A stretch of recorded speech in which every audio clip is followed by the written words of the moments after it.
Tub Talks with Damon. My very special guest back in the tub today, all the way from California, is David Tuller, the amazing writer, researcher, activist, fighter, and just genuinely amazing, cool human being. Thank you. I'm going to let a little of the water out of the tub because I think we're the bubbles and the ducks and the good energy just overflowing. Mm-hmm. How are you doing today? I am good. Welcome back to Brooklyn. Thank you. I'm in New York for a bit of a holiday before going to Atlanta to meet my partner Alan at his family's for the Christmas weekend.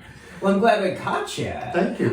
Because this is, you were here about almost 2 years ago. No, it's I think it was April, May, something like a year and a half, but almost 2 years maybe. Yeah, but by the time this airs, right.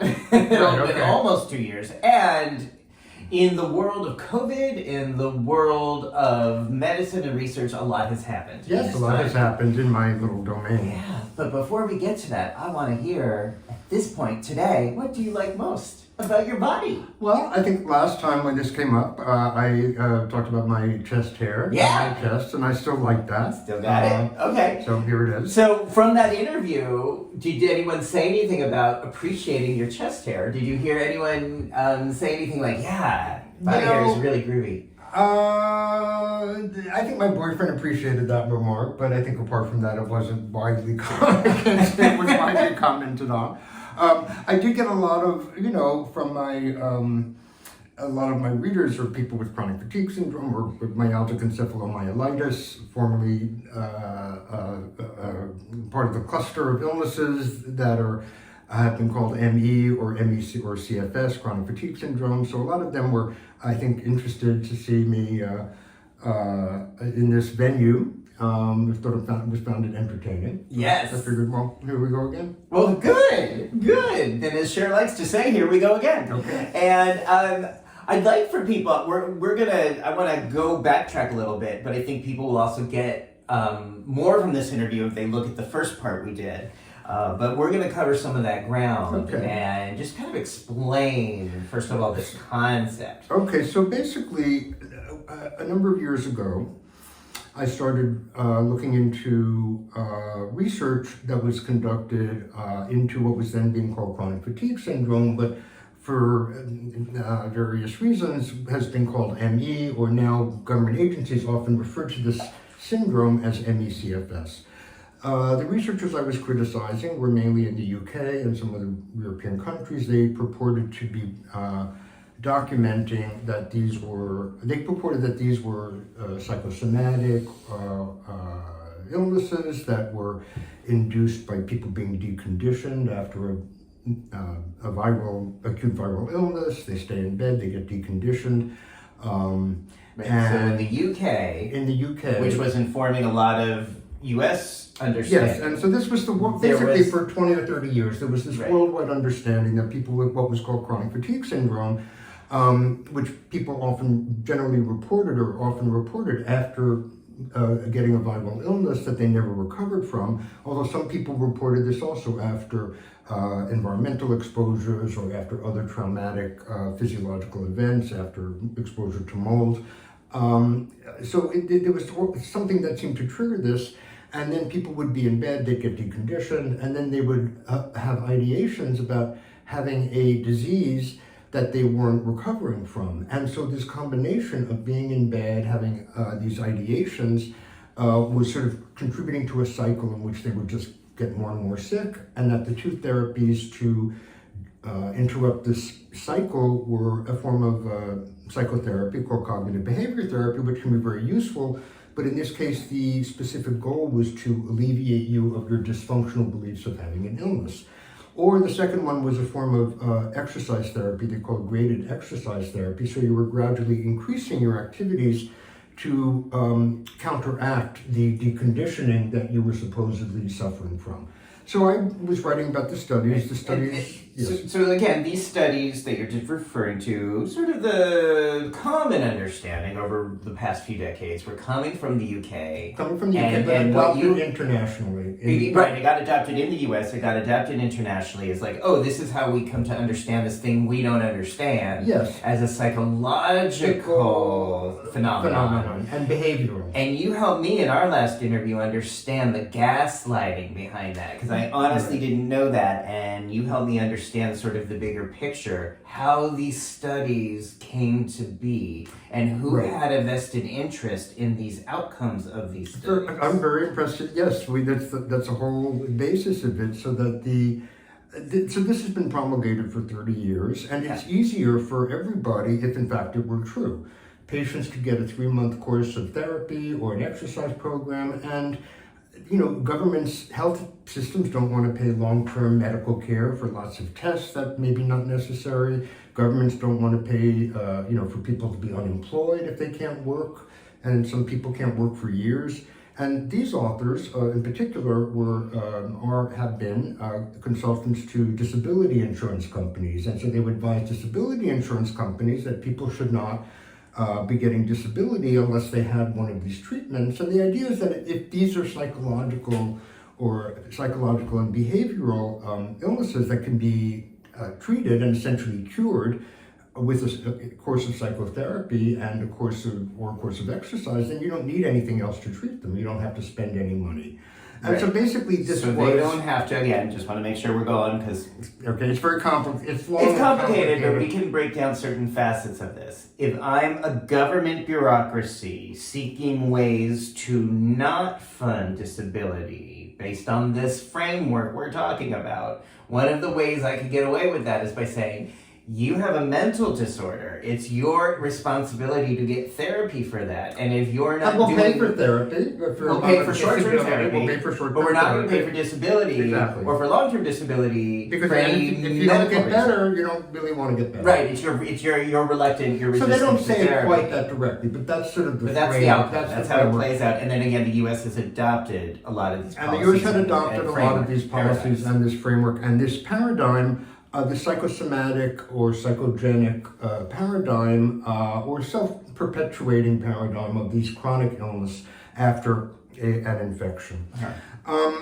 And so this has had a lot of explanatory power because it's convincing to people and also because to insurance companies. So I was working on this for a number of years, as you know, and then what happened was, and so, basically the other thing is that most of the studies, it's very clear when you do so nobody's dissing psychotherapy, nobody's dissing, I'm saying that because that becomes the argument from the people when you sort of try to say, no, this is a pathophysiological issue. They say, well, you're denigrating people with mental illness, you're saying psychotherapies, you're denigrating. That reminds me of the all lives matter argument. It's ridiculous. Yes, it feels like that to me. It's a ridiculous argument because nobody has denigrated that, and nobody actually really reasonably argues that anxiety, depression, and mood states don't contribute. I mean, they contribute to these things too. They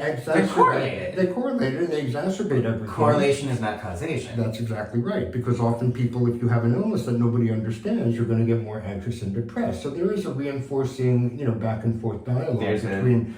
But that doesn't mean that those are the causes or the perpetuating factors of what's going on. So the studies that these people do generally, because psychotherapeutic and behavioral interventions are hard to blind,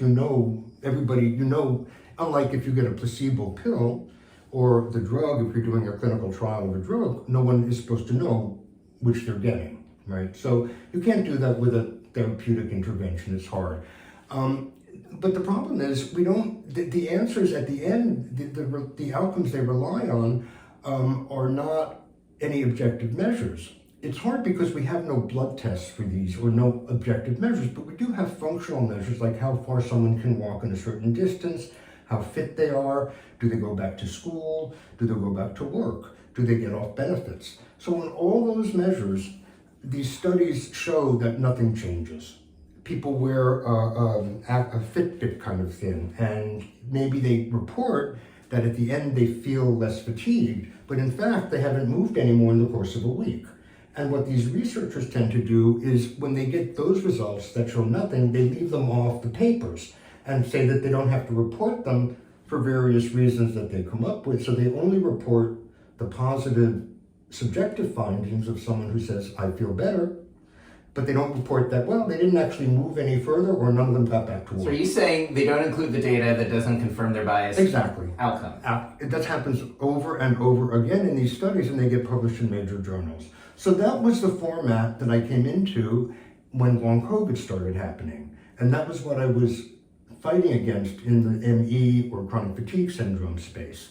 So then I was thinking, okay, I'd had impact, but then long COVID started happening. So long COVID is for, if people get COVID-19, and then many people, as many people know, report prolonged symptoms. And for many people, they seem to now continue 2-3 years since they first got COVID back in 2020 now. Well, now it's we're going into the fourth year. We are approaching the 4-year anniversary right. as we sit here at the end of 2023. Right. It was at the very end of 2019. So some people have been sick with long COVID. And so long COVID the term itself is very broad because it basically, and there are multiple actual different definitions that are being used in research. Mm-hmm. And the broadest ones aren't that helpful because basically long COVID sort of means kind of anybody who has any reported symptom after any real or suspected bout of COVID-19. And if you do a study based on one symptom and does someone have it after 2 months, you're going to find pretty much everybody reporting something because it's just too broadly defined. But what's happened is that, and there are many people who have symptoms after a COVID bout because they have something called post-intensive care unit. They've been hospitalized and there are consequences from that. Some people have recognized organ damage to cardiac damage or lung damage, and they will be categorized as long COVID, but that's very specific damage you can see in the organ. There's a large category of people with reported long COVID who have a similar cluster of kind of non-specific symptoms that are very similar and parallel the symptoms that are used to identify people with ME/CFS. And these sort of non-specific symptoms, and we call them non-specific because you can't link them to a particular organ damage or a particular mechanistic function at this point, are really profound fatigue, relapses after absolutely minimal exertion. So basically you're doing something to exhaust your energy reserves and pushing yourself into a relapse. So people have relapses, significant relapses after doing very little. What's come to be called brain fog, but which is basically cognitive dysfunctions of any number of kinds, memory lapses, concentration lapses, headaches, trouble finding words, things you could normally do easily before. And then also orthostatic intolerance of some kind. And so that means basically people sometimes get the autonomic nervous system can start to malfunction. And so that means that the autonomic nervous system controls like your heart rate, the automatic functions of the body. And so sometimes with an infection, people get something called POTS, which is postural orthostatic tachycardia syndrome, which means basically tachycardia means a fast heart rate. Okay, POTS. POTS, yeah, POTS. So POTS, so dysautonomia basically means your autonomic nervous system is malfunctioning in some way. Dysautonomia. And so many people have a form of dysautonomia in ME/CFS. So that means generally that they stand up and they get very dizzy and nauseous because what's happened is their heart rate has gone crazy because they're not pumping blood sufficiently throughout the body. So you can measure that your heart rate will go way, way up. And if it goes up by a certain percentage, that's considered a sign of POTS. And you can treat that with various medications and so on. And that's one reason people feel very sick. But if they don't get tested for that, someone might say, well, they're just having dizziness and we don't know why it's happening, or they're just having memory loss. That can also cause cognitive dysfunctions. So basically, this cluster of symptoms that are hard to pinpoint what's causing them are a form of long COVID that's very, very parallel to what we've seen as ME/CFS. And So wait, I'm sorry. POTS is part of long COVID. POTS is an independent thing that you can have. With or without long COVID. Oh, okay. But it's also one of the signs, it's also one of the cluster of things that people get as part of what might be a long COVID or an ME/CFS kind of post infection kind of cluster. So it can be on its own, and it can coexist, and it can also, it can be a cause of profound fatigue itself, and it can be a cause of cognitive confusion. So it sort of interplays with the other factors. Yeah. And so this is a really significant factor. And a lot of people, if they go to the doctor, so a lot of people with long COVID, with symptoms after COVID, are still going to the doctor and getting told that they have, well, it's anxiety, it's depression. And, the same people that I've been sort of arguing against related to ME/CFS, especially in the UK and in some other European countries, have come back and have been doing the exact same kind of terrible, in some cases I consider them fraudulent, in other cases I just consider them very bad research or research misconduct kinds of studies about long COVID, ignoring their objective measures, that they have if they don't turn out right. The same kinds of assumptions about why people are sick, and I've gotten into these sort of same kind of round of criticisms with this batch of research as I have, before. And the criticism being that so much of the research is saying that it's a mental health problem. Yes, and so much of the research. Now the difference with long COVID is that we have a worldwide, what we call natural experiment, right? So we've seen on a worldwide, when I was working on ME/CFS, most people don't know about it, most people never heard of it, for most people it's a distant problem. The numbers aren't huge, although the CDC just put out a report estimating that 1.3% or 3.3 million people now have ME/CFS. That's probably because of some people from long COVID. It's higher than previous estimates. But most people weren't concerned about it.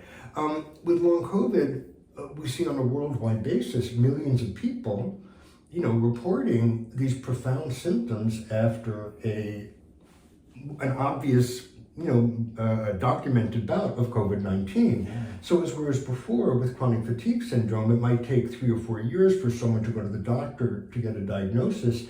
And the doctor, the fact that they had a flu or a viral illness 4 years before is just self-report. You can't track it anymore.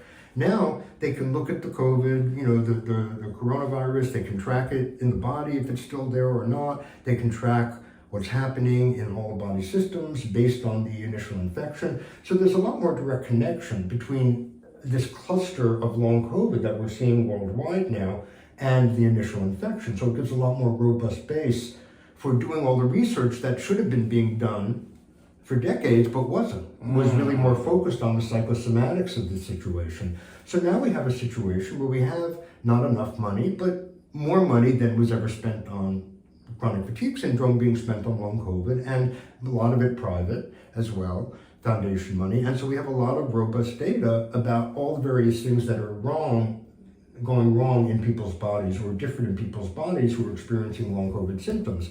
And it still needs to be put together in a huge, in a way, but it's very clear that when millions of people around the world are suffering from, to the degree that they can't work, and severe symptoms that really are disrupting their lives, you can either go on the path of thinking we're having like a mass hysteria on a global scale with all these people because of post-traumatic stress disorder from the pandemic somehow making themselves so sick that they can't work. Or we can actually think some people, that may be happening, of course, there's always, but that it can't be, it's just not, to me, realistic to think that that's what's happening all around the world. That these people, formerly hardworking, all reporting they can't work. It can't be everybody having a psychosomatic kind of, deconditioning, anxiety syndrome. It has to be something else going on. And, you can look at it this way or look at it that way.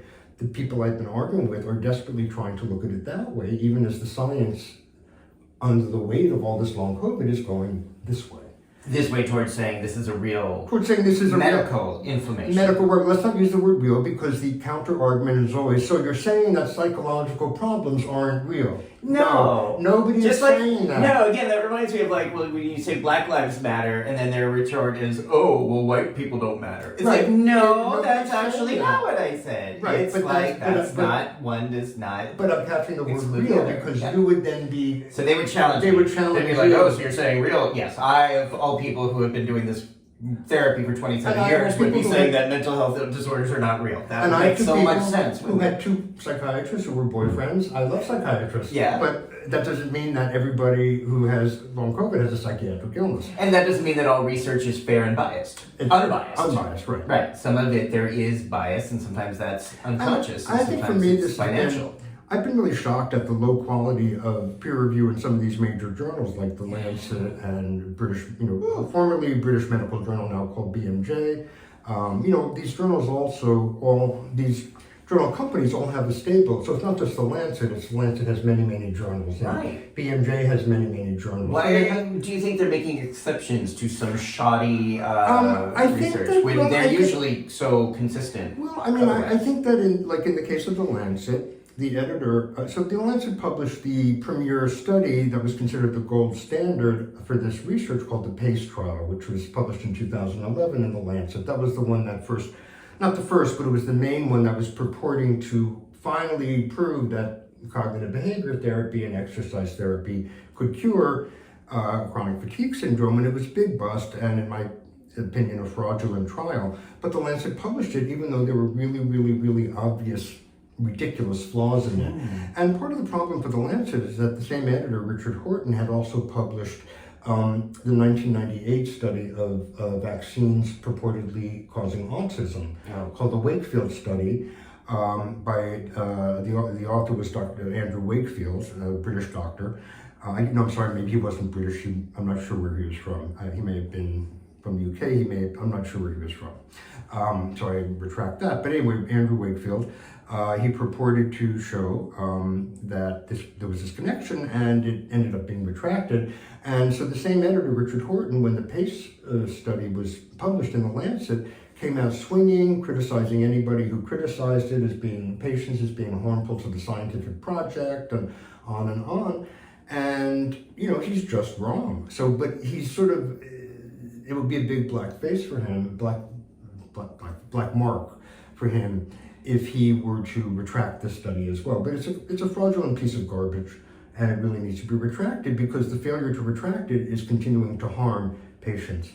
So It's continuing to perpetuate the myth. The myth. That it's, quote, all in your head, effectively. Effectively, although nobody actually, I don't think actually, maybe some people They say don't all in their literally head. say that, but And the thing is also, with the doctors that I have dealt with, or the clinicians I dealt with, they actually believe that people experience the symptoms. The experience of the symptoms is genuine. So they don't actually think they think that the symptoms are partly caused by deconditioning. So people do have physical symptoms if their bodies, they have muscle atrophy, they do have actual things happening with their body that would go beyond the all in your head formulation. So I think in general, yes, the idea is that your mind is generating these sensations and that the sensations are real. But I think I've never used myself the phrase that they say it's all in your head, because I'm not sure that many people actually say that, and that's how it's more shorthand expressed in the world. well, that's the message that gets driven home. That's often the message that the patients perceive it in that way. But Yeah, I think and then- that doctors may mean it in a slightly more subtle way, even if patients perceive it in that way. It's still gaslighting, but it's just that they're actually, the ones that I deal with are actually saying, yes, we believe you are genuinely physically feeling these symptoms. Yeah. It's just that they're from deconditioning. They're not because you have a pathophysiological process going on. Yeah. And you're not just making it up in your head that you feel some weakness in your arms. You are, because you're deconditioned. That's their theory. But other people, yes, they think that it's all just a psychogenic, it's brain networks going wrong, and you're misinterpreting, the physical sensations. So and these sort of these things like landmark research studies that were published in the late 90s and early aughts Yes. in prestigious journals like the Lancet, Yes. B&J, which posited that, or claimed to prove, so to speak, that these are diseases that can be, or symptoms that can be treated with cognitive behavioral therapy. Right. In particular, I just wanted, I mean, so the smaller studies, I can't quite, what they did smaller and smaller studies in the 90s, I mean, smaller studies up until building up to this big trial that was published in The Lancet in 2011. And so that was the one that was considered, held up as the gold standard, even though, if you look at it, it falls apart. So the BMJs were also bad, but in sometimes less egregious, well, sometimes quite egregious as well. So yeah, I'll say that a lot of them did very bad research. And, it's very disappointing because, my dad was a doctor and we grew up with Lancets around the house and other journals. And I find myself much more skeptical now of, claims being made unless I sort of know enough to look into the field, that area, and decide if I think it's the study makes sense. And when it comes to the HIV world, and when it comes to HIV and PrEP and U=U, the Lancet is still considered the source that we go to. It's like, this was published in the Lancet. I mean, this was a really big deal in the U=U world because the doctors were claiming undetectable did not equal untransmittable for a very, very long time. And the Lancet was part of the science and the publications that helped to change that with the World Health Organization. Well, the Lancet does great work on advocacy, and BMJ has done some wonderful work that I used to use in my teaching. So they did a whole series on disease mongering, which is how pharmaceutical companies mainly, but also other interests, kind of try to expand disease categories to somewhat pharmaceuticals. So that they've done some great work, and so I'm really, I'm looking at this particular thorny domain, and I don't really have a thought on how they are in other domains. But the Lancet's like the New York Times, science. If you get it in the New York Times, it doesn't mean it's correct, but it means it's the highest arbiter of what, so you can think that many people will believe that if it's in the New York Times, it's correct, and probably more often than not, it is likely to be. And same with the Lancet, they're a great journal, except when they fuck up, and then they're not, like anything. So, okay, so the silver lining, if I'm following all this, where the silver lining here may be taking place. Yes, there is a silver lining. The greater understanding of long COVID and how when people around the world are presenting with various symptoms of long COVID, they're not being told, oh, it's all in your head. Well, yes, I think there's a couple of things going on. So the long COVID situation, scientists have always known for a century, like going back to the Spanish flu, there were reports of people having prolonged fatigue and things after that.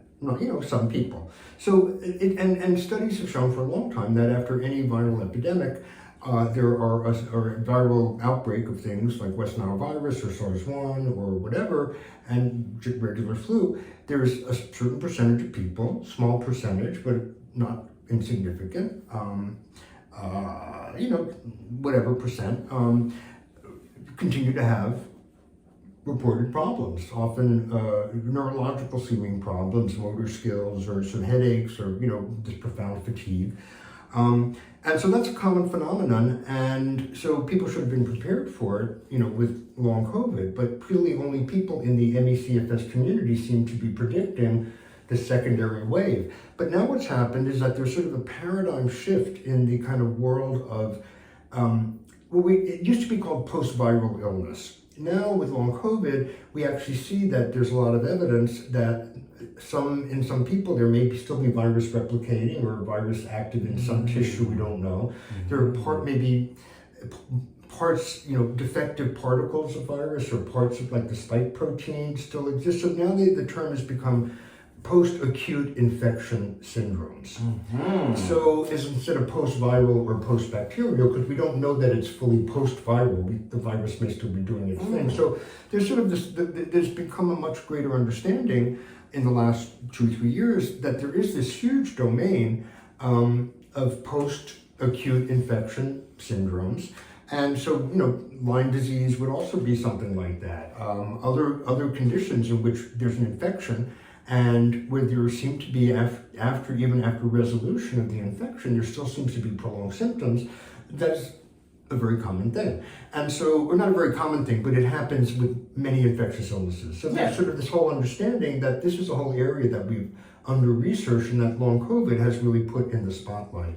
And so now there are some calls for like a special institute at the NIH, for this domain, and it intersects with a lot of other kinds of domains, infectious diseases. So the idea here, and I think this is new since we last talked, is the greater understanding with COVID now that we're about to be 4 years into this, is that even after the acute infection has resolved, it can still be creating, you said, spikes in the system. It can still be active in the system. So there's 4 sort of large theories about what's causing the long COVID symptoms, and they're not mutually exclusive. I mean, there's probably more, but sort of in general, they're not necessarily mutually exclusive. They may all be interacting, they may all be triggering each other, but they found dysfunctions in all of these sort of areas. So the first one is, not that it's created, so there may be a couple of things going on. There may be some tissues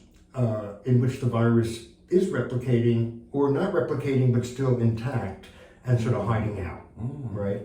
Or there may be just defective virus that's not replicating but that's still causing damage in its non-replicating defective form, or parts of virus. So, for example, there are still circulating spike proteins, not whole virus, but they find still circulating spike proteins from the coronavirus in the SARS-CoV-2 virus in people.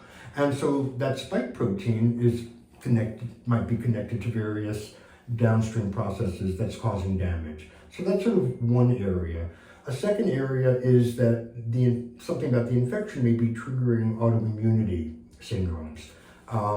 So they find people with more autoantibodies that seem to be designed to attack bodies. So that's another thing. So those may turn into known or not yet known autoimmune kind of diseases. A third thing is that they find that there's a lot of reactivation. There's a lot of evidence of reactivation of other viruses that we're all exposed to, mainly herpes viruses. So Epstein-Barr virus is a herpes virus. We all know mainly people know herpes as a sexually transmitted disease, but there's multiple herpes viruses, herpes virus 6. There's multiple ones that we are generally exposed to in infancy or early childhood, and that we still have in our system. And they find that these often have the antibody levels shoot up, and so they don't quite know what are those causing symptoms, or are those just a side product of whatever else is going wrong. But there's something obviously going on that's causing this reactivation of these potential reactivation of these latent viruses. And then you just have a lot of immunological things going on, like a lot of cytokine, chemical signaling pathways that seem to be going awry, and other things involving the immune system, immune cell disorders. And so there's sort of these quadrants that sort of intersect, and for different people, part of the project with long COVID now, and probably the same thing is true of ME/CFS, because people are getting it from different viral pathogens or from different causes. So the project is very complicated, which is why there's like a call for more money for research. That all these things may be going on, and the interrelations between them are not clear, but that something's going wrong in various domains is very clear, and that those things won't be resolved by cognitive behavior therapy. Right. So that's the sort of the nutshell, and that hopefully with this focus on the research, this will help us, because we will have future pandemics, and we will have similar post-pandemic outbreaks of people with prolonged illness. So I think this body of knowledge that's being developed is really crucial for long-term public health. Yeah, and I have to say, from the therapist point of view here, that it is disturbing that people are ascribing medical conditions to mental health, because I'm also an advocate for people's wellness. And that also means to be cognizant of the intersection between the medical and the mental health. It's not both and. It's not either or, it's both and. Of course. And that's part of what I'm trained to do, is to try to make that discernment, because I'm not a doctor, but that when someone's coming in with physical symptoms or a history of COVID, or symptoms that have been going on either before COVID or after to see, oh, is it possible? Mm-hmm. As a mental health provider, I can't give someone a diagnosis unless I've ruled out a medical condition. I think it's also very important because I think a lot of people are not being screened for this very important characteristic called post-exertional malaise, which is not the greatest name, but that's the term long ago that was given to this kind of syndrome where, if you have one of these illnesses and you do just a little bit, you take a walk for a block, and you feel overwhelmed with exhaustion, and often it happens like the next day because there's like a delay between. What happens is that some physical activity that exceeds, they don't quite know why, but that exceeds a certain level, different for each person, and people go into their anaerobic energy. They pass their anaerobic energy threshold very, very quickly. And so they're then producing anaerobic energy, once much lower thresholds than the standard person. And they can measure this. And so then they get really sick from, and they get these profound relapses from just doing a very little bit. Wow. So one of the problems with the deconditioning hypothesis is that, well, you just need to exercise your way out of it because you're deconditioned. And, those symptoms that you're feeling after the exercise, that's just because of the deconditioning. Don't worry about that. And that's the standard deconditioning thing. And that's contraindicated if, in fact, you have this characteristic called post-exertional malaise, because then the presumption you're going to exercise your way up and out of it is going to make you much sicker.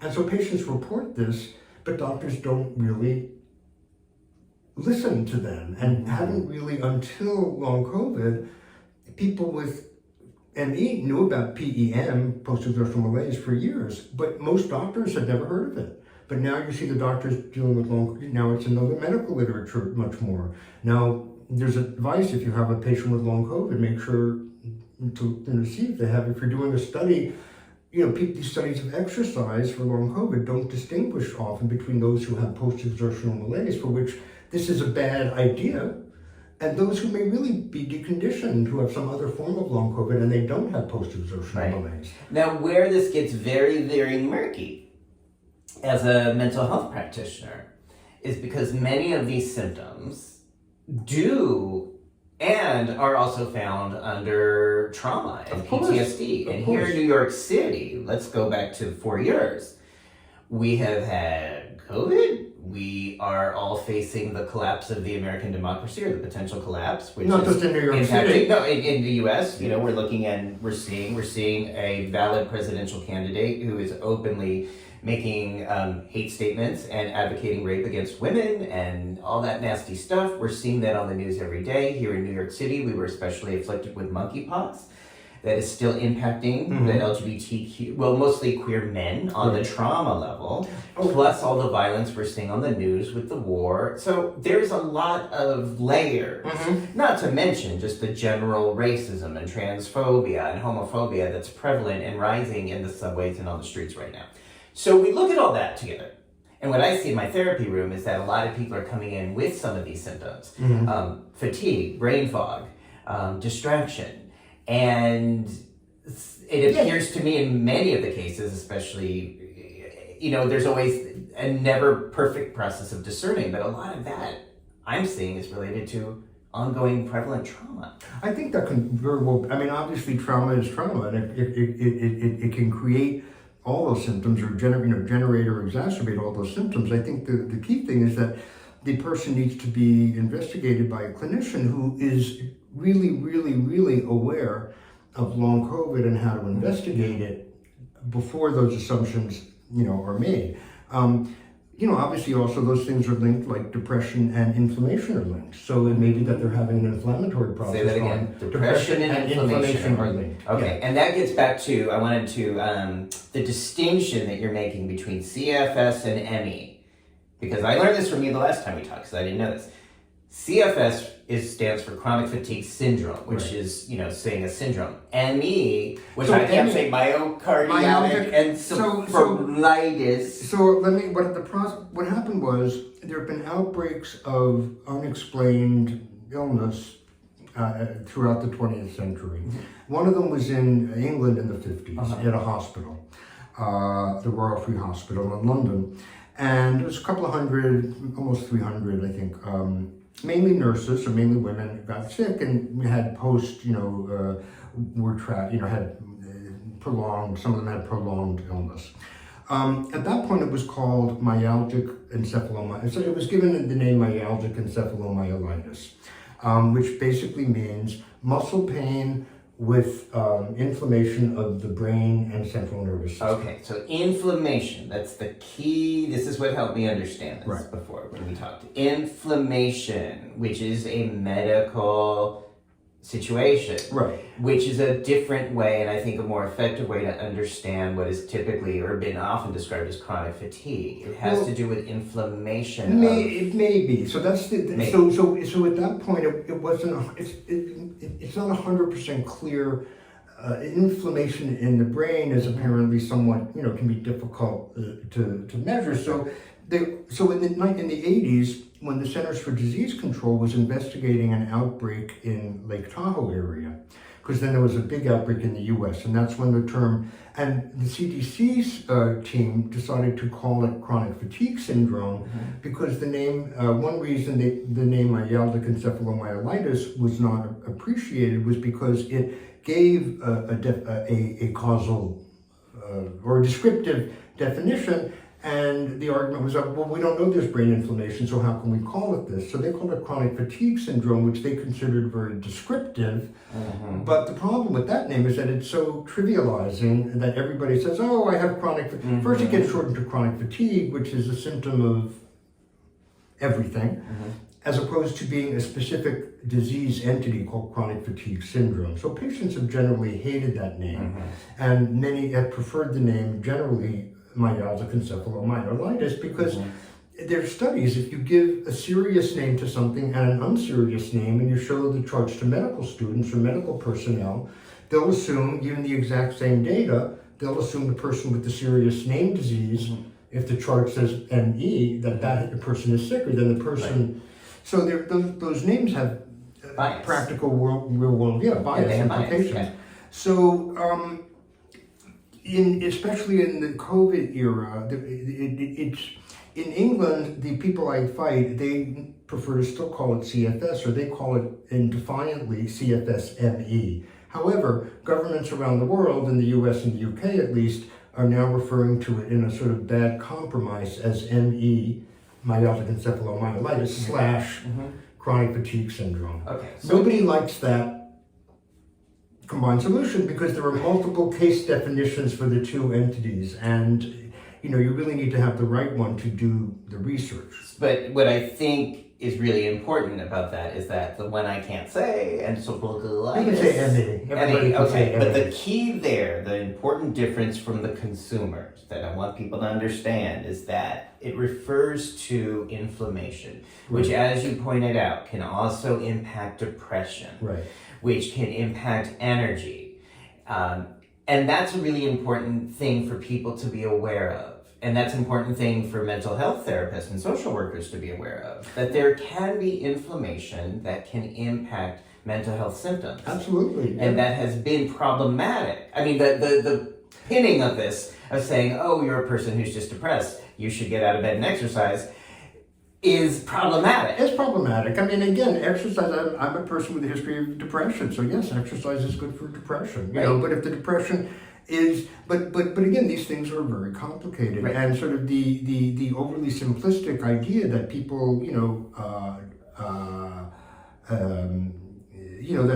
that this is solely, I mean, the theory has been that this is solely the province of this vicious downward cycle, and that there are zero pathophysiological processes. That was the original theory, and now because they see there's so much, they always say, oh, we never said there was nothing else going on, or they always try to shade it now to make it seem like they didn't say what they've said basically for 30 years, in which their trials say. We, hypothesize that this is full recovery is possible because blah, blah, blah. And they've always provided bad data. And so, I think I've gone on for a long time now. Well, now let's talk about, if we understand this, not perfectly as the science, but we have a framework for understanding the intersection between ME, CFS, and possible depression. Right.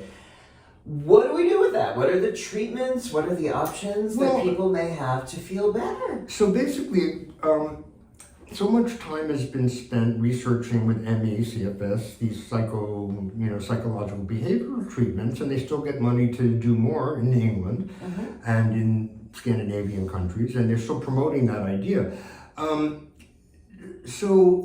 the basic truth is that for most people with these conditions, we don't know what a cure is. There is no approved treatment. So basically, the idea is that the best clinicians focus on symptomatic treatment. So you have these clusters of symptoms.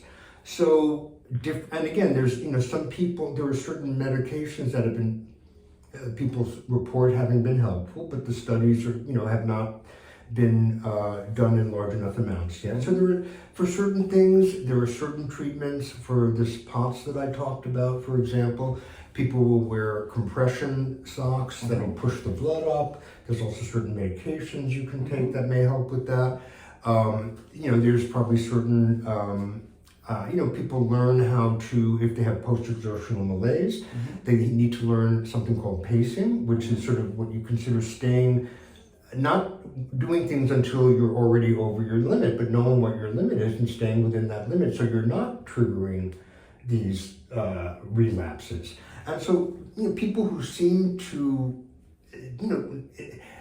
there's a couple of things going on. With some of these things, the natural recovery I had bronchitis one time, and I was really exhausted for at least 2 months afterwards. I was really surprised how exhausted I was. Some people have a very long natural recovery, especially with something like COVID. It may take 6 months for them to have a natural recovery. Other people, so it can also be hard to disaggregate the people who are in a natural but very slow recovery and those who hit a plateau and don't recover and are going to be sick for years. So we see both with COVID and with post-infection syndromes generally. So that's another difficulty. So most people get better.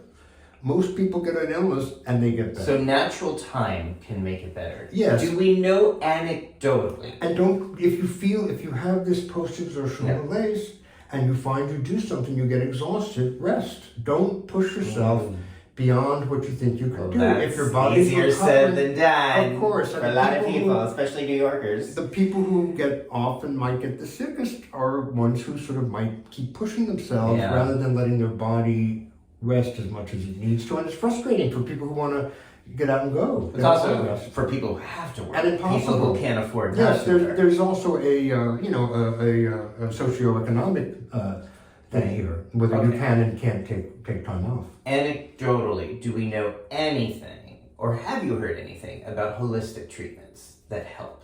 Acupuncture, Reiki, massage, bathtubs, I have not anything like that. I have not heard specifically. My partner's an acupuncturist, so I think acupuncture, is probably good for inflammation and other processes. But I don't know that it would, so I think it's probably a helpful modality, and I think many of those things are probably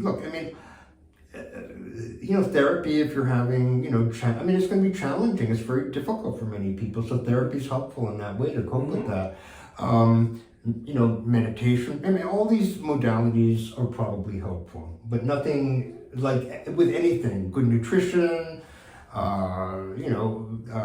treat your body well. I guess I'm wondering if you've heard anecdotally of anything that has been helpful for people in coping with. I have, and people have all sorts of different things that they try, but I also wouldn't want to be in the business of necessarily suggesting things that I'm not. I'm not a clinician. Right, that's why I'm asking you if you've heard anecdotally, not suggesting, but just but people. Sometimes we hear things. There's a lot of information out there, and so I tend to be very skeptical of the I took this and then I got better, because that's one person saying they took this or 3 people saying they took that. But here's another example. So for example, go ahead. Well, I was going to say, to me, a lot of the science that we see generates from people having experiences, and then eventually there's research. For example, I have heard for decades that psilocybin helps with depression. Well, then eventually there has been studies, and NYU is doing a study that's actually showing very effective results in terms of psilocybin treating depression. So, I mean, I think sometimes the greater scientific studies do come from anecdotal. Well, that's true, and doctors studies. often, prescribe things, or if it's a medication, they prescribe it off-label, and then it becomes. That's how we got Viagra, folks. But I mean, I prefer that people consult, a clinician for that particular advice rather than taking it. I'm just wondering for people who are thinking about, I just wondered if you would know. I would say if people are thinking, I would say check out Science for ME Forum. And you can find that online, Science for ME Forum, and it has a very good, robust discussion of lots of different, when studies come up about this proposed treatment or that proposed treatment, they analyze it up the wazoo there, and people give good thoughts about that. So I feel more comfortable referring people there. Okay, non-scientific, what is your hunch? What do you think needs to happen for people coping with these symptoms to feel better, to effectively get treatment to feel better? What do you think is going to need to happen? Well, so I think that I'm hopeful, some are less hopeful, but I'm hopeful that within a number of years, all the treatment, all the research, these research threads with long COVID are going to give us a much better window on what is causing these specific symptoms. I think the core thing is that the people I've been arguing against have refused to listen to patients. They basically keep insisting that patients don't understand that these are psychological problems. There's a whole literature in the medical literature about how to explain to patients that they have psychosomatic symptoms because they tend not to want to hear that. And, if you have to have an entire literature explaining why you can make your diagnosis palatable to patients, it might be that there's a problem with the diagnosis or with what you're offering. That would be my idea. So I think that, it's not enough to say, yes, I believe patients, but I don't think that what you think is happening, which is basically, when patients say, well, I'm sick, and patients say, well, I know what depression is, or, I know what anxiety is. This isn't anxiety, this is something else. But doctors often don't believe them. Do you think? And I think patients feel, so much better, even if they don't get any better, if their clinician, is aligned with them in trying to figure out what's going wrong. Even if it doesn't help, just the belief from the clinician is, helps patients. So that's important, and I think we need to hear that whether you're a doctor or not, whether you're a healthcare worker or not, that is really, I think, important, that we listen, that we validate, that we understand and seek to understand what our loved ones and our friends and community are going through. And we don't have to have an answer. We don't have to have a solution. It doesn't mean that if they say, I know that this is my gut microbiome acting up and connecting, they don't know that. I mean, but if they say, my stomach is always upset all the time, it's not that helpful to say, well, honey, you're just upset. Right, to rush in with a solution. And again, I think American doctors really, really struggle with this framework of saying, I hear you. And I don't know. I don't know. Say it again. Say it again for the doctors in the back.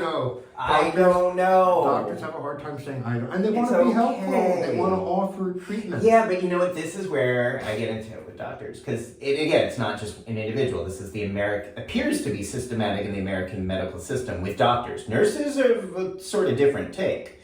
But a doctor's ability to say, I hear you and I don't know the solution. Woo!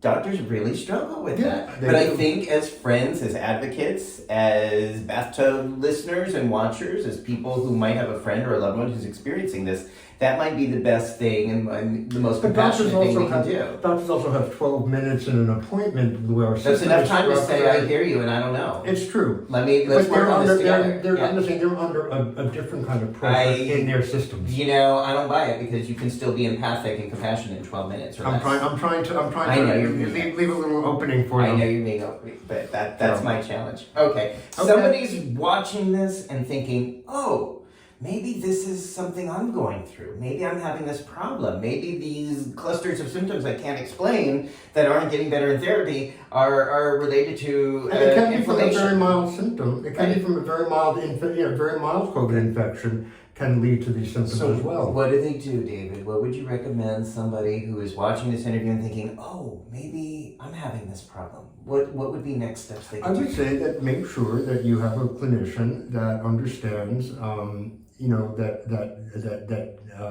you trust, that understands that if you have you may have a documented COVID infection, or if it was early on, it may have been non-documented because nobody was getting tests. So hopefully your doctor or your primary care clinician or whatever mental health care you can approach and say, look, I was hearing about long COVID and I don't really know much, but here are my symptoms, and is this consistent with that? And now what do we do? And if their doctor says, go back to therapy, it's all in your head, then you would say? I would say, well, make sure that you find a doctor who is going to at least do a thorough exam and a thorough, history, and won't say that to you. Okay, so that is where I often talk about the consumer model versus the patient model. That you are a consumer of medical services, not a patient. A patient is passive. A patient just does and says whatever the doctor says, just listens, and it's this authority thing.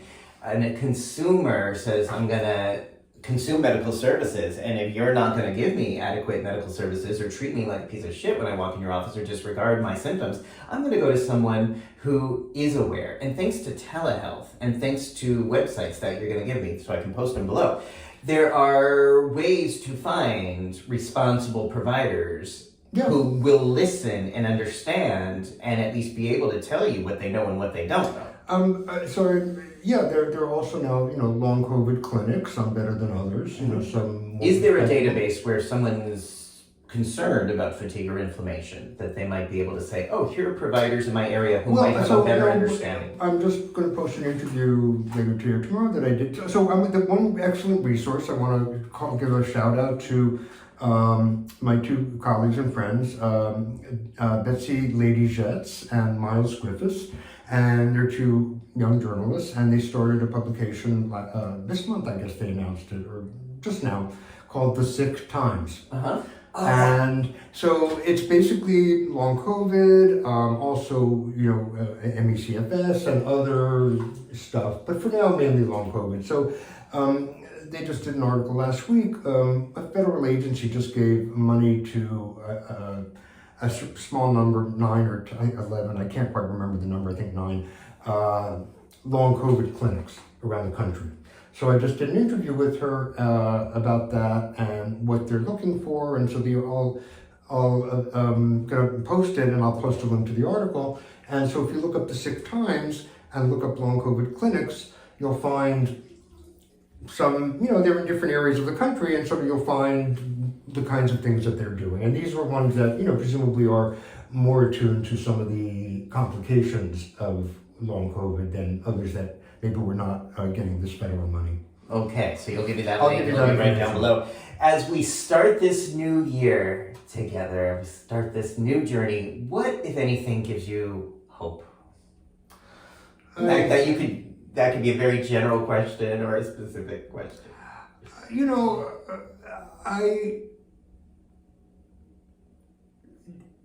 That's a difficult one because we're in such a dark, the world's in such a dark place, our country and the world. I just try to find hope in small things. I mean, I didn't say hope, I find pleasure in small things, and I find pleasure in, just small rituals that I have in my life with my partner or with friends, family, just sort of the things that we do. And I think it's important to respond to the world and, to recognize the horror of a lot of what is happening around us, but still try to have a space for yourself to, not think about that as well. So you can actually not drive yourself crazy all the time. Beautiful. And you're actively practicing. I actively practice that, yes. Me too. I actively, it's funny, something happens, or you just have a brief connection with somebody, or I say something and I make myself laugh, and I'm so happy that I can laugh, or I see someone do something, someone on the street does something nice, I'm thinking, oh, it's such a nice thing, but it's hard to hang on to that because we are in a really dark place, and I'm just really generally, a somewhat gloomy and doomy kind of person. So I sort of tend to have that mindset, and I do need to find ways to lift myself out of it. But having the companionship helps, and having, people around that you care about helps. So, everybody finds their tricks, I guess. Yeah. In so many ways, we find our tricks. True. Good point. Yes. Well, no, multiple definitions of tricks. I want to thank you because I hope in this process you remember as well, your work, your research has helped so many people. I know you've heard from around the world so many people coping with these clusters of symptoms that may or may not have a name, ME, CFS. People have reached out to you and let you know that your work, your writing, yeah, that's very meaningful to me. It really is very meaningful to me because when I was a newspaper reporter many years ago, you didn't hear from anybody. You got a letter once a few months if somebody hated what you wrote, but you never heard generally, So yes. I hear a lot, and that really is helpful, and it does keep me kind of inspired to keep going. And exactly 10 years ago, you helped me, and you helped the world. 10 years ago? It was exactly 10 years ago. God. You wrote an article. You were the first person to write about PrEP in the New York Times, right. And I got to be part of that, which really helped my career. A really nice photo of you. That was it was me looking traveling. Yeah, very hot But photo. that ultimately gave me sort of a legitimacy and an inner confidence to kind of do the work I'm doing, the advocacy, and these facts. I knew it gave you sort of a profile, but did it really impact your inner experience of yourself?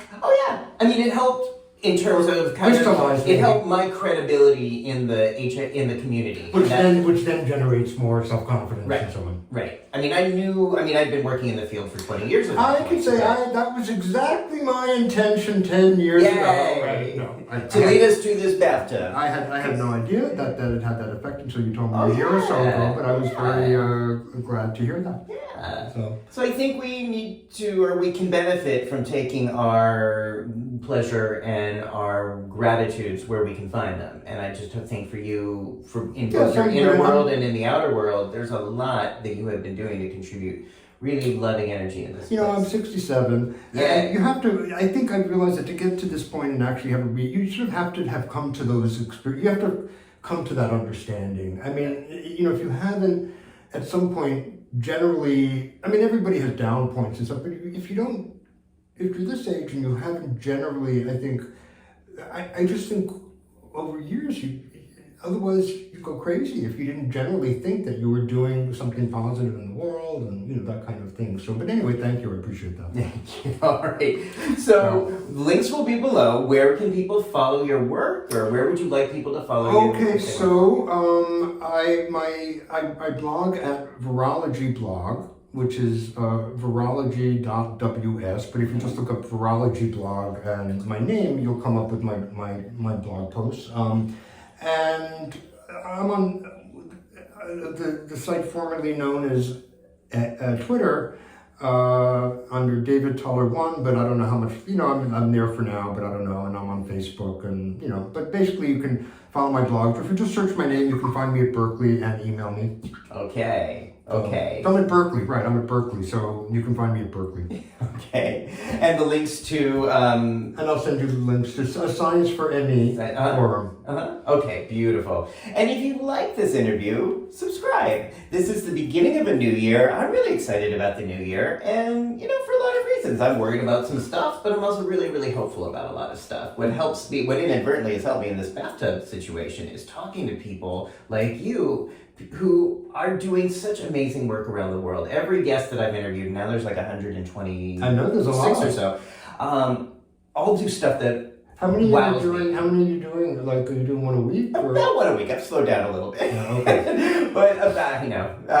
But to see... I hope your skin's holding up and not getting too dried out. No, I think it's actually been really good for my skin and my peace of mind to get to witness and learn from so many brilliant people. And so if people subscribe, You get to see these first, and the whole archive of shows are up right now at tubtalkswithdamon.com. I think Netflix is going to maybe, are they going to license them soon? I don't know if on Netflix, if they want me, because, I don't pander, so to speak. But that's a whole nother story. Okay. You know what I'd really love to do? Well, I'm just going to put that. I would love to do like a version of The View, only with gay naked people. Oh, in a bathtub. Cool. And like, can straight naked people join if they're willing to be naked with gay people? They can be guests. Right.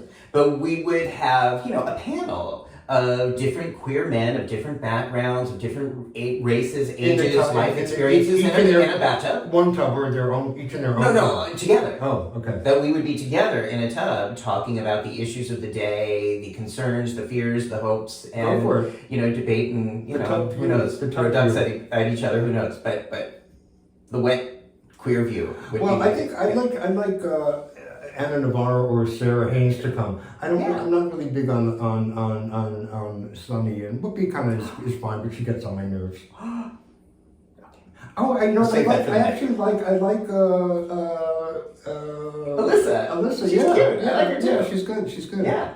All right, everybody. So subscribe to Tub Talks for more conversations, and just think about having these conversations. If you learned something in this interview that you think could help somebody give them the link or just share with them that maybe some of that fatigue and the ongoing struggle that you're always feeling like you're going uphill when you get out of bed every day, maybe that's inflammation, maybe there's a medical reason, and maybe there's a way to get information about that might help the quality of your life. If you think that would be helpful, please give them this link or share with them some of the links that are down below.